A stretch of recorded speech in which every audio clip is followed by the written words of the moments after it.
What if I told you that Americans are getting richer, but at the same time, many people feel poorer than ever? Sounds confusing, right? In this video, we'll break down what's really happening, who is getting richer, why it's happening, and what it means for the future. When we say Americans are getting richer, we're usually talking about total wealth in the United States. And yes, it's been growing fast. But that doesn't mean everyone is benefiting equally. So let's unpack the real story.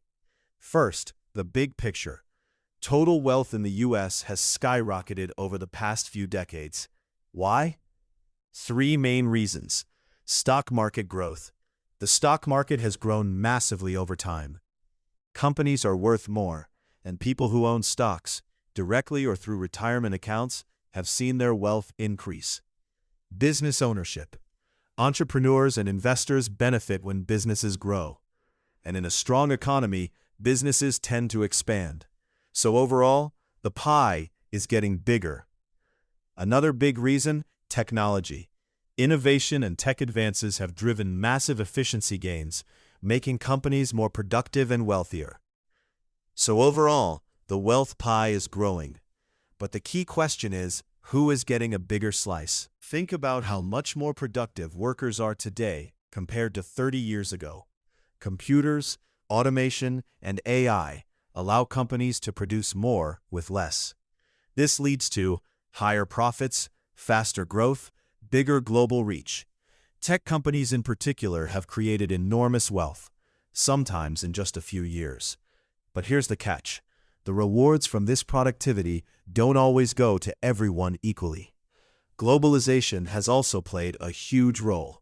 American companies can now sell products worldwide, outsource cheaper labor, scale faster than ever before. This increases profits and, in turn, wealth for shareholders and executives. But again, not everyone benefits the same way. Some jobs disappear while others become more valuable.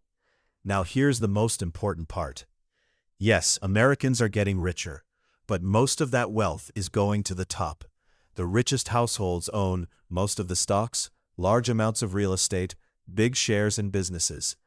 Meanwhile, many middle and lower income families don't own many assets. They rely mostly on wages, and wages haven't grown nearly as fast as asset prices. So, while the country is richer overall, the gap between rich and poor has widened. This explains something interesting.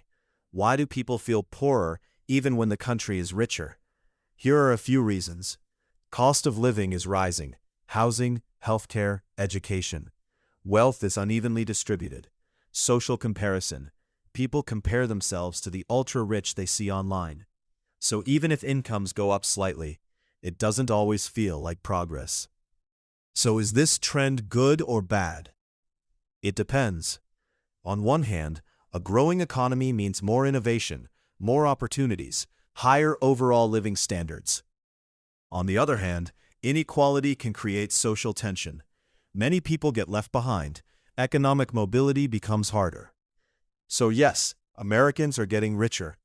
But the real story isn't just about growth. It's about who benefits from that growth.